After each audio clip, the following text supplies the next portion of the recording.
네, 안녕하세요. JB입니다. 어제 간만에 증시가 좀 올라줬습니다. 최근에 많이 뺐던 거에 비하면 그렇게 만족할 만한 수준의 상승은 아니지만 그래도 그동안의 하락 추세를 일단은 막았다는 점에서 참 다행이었습니다. 어제 그나마 약간이라도 상승을 한 이유는 일주일마다 발표되는 신규 실업수당 청구 건수가 월가 예상치에 부합하게 나왔고 특히 연속 실업수당 청구 건수가 많이 늘어나는 모습을 보이면서 시장이 환호를 했습니다. 네, 물론 이런 실업 관련 지표가 그래도 이렇게 증가 추세인 것은 우리가 다행으로 봐야 하지만 여전히 코로나 이전과 비교하면 너무 낮은 수치입니다. 여전히 미국의 고용시장의 상태는 좋다라고 우리가 볼 수 있습니다. 또 이걸 알 수 있는 게요. 임금 상승률은 여전히 꺾이지 않는 모습을 보이고 있습니다. 6.4%로 지난달과 같은 수치가 나왔고요. 특히 이직자들의 임금 상승률은 지난 10월달 7.6%에서 11월달엔 8.1%가 나와버렸습니다. 그러니까 이게 보면 또 지난번에 파월이 비둘기 한번 날렸다고 시장이 과민 반응했을 때랑 약간 비슷한 느낌이 좀 강하게 들긴 했습니다. 그때 당시에도 분명히 파월이 다른 매파적으로 말한 부분들이 훨씬 더 많았음에도 불구하고 시장이 그냥 본인들 듣고 싶은 것만 취사 선택해서 들은 다음에 시장을 무지성 폭등시켰지 않습니까? 물론 그러고 나서 그 다음날부터 그 상승분을 일주일도 안 돼서 전부 다 반납해버렸죠. 어제도 좀 비슷한 느낌이 많이 들었습니다. 일단 실업수당 청구 건수가 늘었다곤 하지만 지난주와 비교했을 때 4,000건 는 거면 사실 그렇게 많이 는 거라고 볼 수는 없거든요. 거기에 사실 우리가 고용보고서나 실업률 관련 지표들을 계속 주의 깊게 보는 이유가 결국엔 인플레에 직접적인 영향을 미치는 임금 상승률을 떨어뜨리기 위함인데 그 임금 상승률은 여전히 강력한 모습을 나타내고 있습니다. 상황이 이렇다는 건 아직은 우리가 그렇게 환호할 때가 아니지 않나라는 생각이 좀 듭니다. 물론 지난번 무지성 폭등 때와는 다르게 상승폭이 그렇게 크지 않았고 요 며칠 동안 워낙 많이 하락했으니까 이젠 적당히 좀 올라갈 때도 됐다고 판단을 하면서 시장이 기술적 반등을 준 것일 수도 있습니다. 그러니 어제 약간의 상승을 보고 마음의 긴장을 늦추고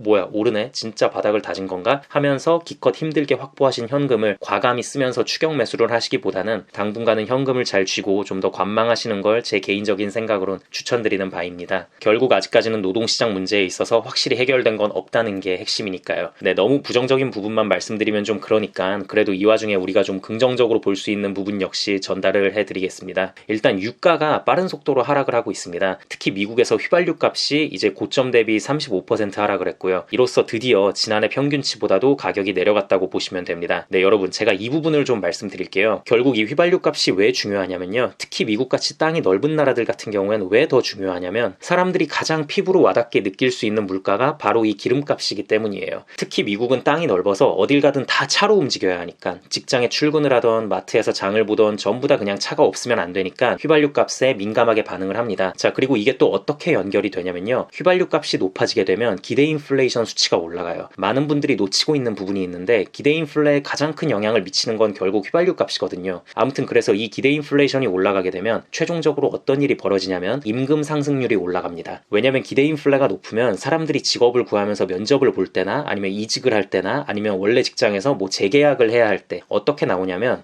내년엔 물가가 더 오를 것 같은데 그러면 연봉 협상할 때 그것까지 다 감안해서 연봉을 더 높게 제시해야겠다. 이런 식으로 나온다는 거예요. 이렇기 때문에 연준이 기대 인플레를 중요하게 보는 거예요. 이게 꺾여야 그렇게나 원하는 노동시장의 임금 상승률을 꺾을 수가 있으니까. 네, 아무튼 그래서 유가가 중요한 건데 지금 다행히 많이 꺾이고 있습니다. 올해 6월달만 해도 막 배럴당 5달러가 넘었는데 지금 보면 2달러대에 진입했다는 거예요. 그래서 이 부분은 우리가 이 지겨운 하락장 속에서도 좋게 볼 수 있는 부분이라고 생각을 하고요. 근데 여러분 또 이것도 나중엔 시장이 어떻게 받아들일지 모릅니다. 야, 유가가 이렇게나 떨어지는 거 보니까 진짜 기업들 실적 완전 박살 나겠는데 하면서 이걸 핑계로 또 언제 하락시킬지 모릅니다. 그렇기 때문에 우선 당분간은 현금 쥐고 관망이 답인 것 같다라는 말씀을 저는 계속 드리는 거고요. 네, 아무튼 오늘 밤에 또 발표되는 중요 지표들이 몇 가지가 있습니다. 12월 CPI 수치의 선행 지표 중 하나라고 여겨지는 생산자 물가지수 발표가 있고요. 미시간대 기대 인플레이션 발표가 있습니다. 모두 시장이 주목하고 있는 것들이고요. 이 두 개 지표의 결과가 예상보다 잘 나온다면 시장이 또 한 차례 좋은 상승을 보여줄 수도 있습니다. 물론 안 좋게 나오면 하락을 시키겠죠. 일단 시장의 예측치는 두 지표 모두 크게 하락할 것으로 보고는 있는데 오히려 저는 너무 기대치를 높게 잡아놨기 때문에 좀 불안한 부분이 있다라는 생각이 듭니다. 뭐 어디까지나 제 개인적인 의견이니까요. 다들 제 의견은 참고만 하시고 다른 분들 의견도 들어보시면서 각자 상황에 맞춘 좋은 투자 결정 내리셨으면 좋겠습니다. 네, 그럼 오늘 영상은 여기까지 하도록 하고요. 새롭게 멤버십 가입해주신 분들께 감사 인사드리고 마무리하도록 하겠습니다. 코코레오 누리님 코카콜라 멤버십 가입 감사드립니다. 임현태님 코카콜라 멤버십 가입 감사드립니다. 이대성님 스타벅스 멤버십 가입 감사드립니다.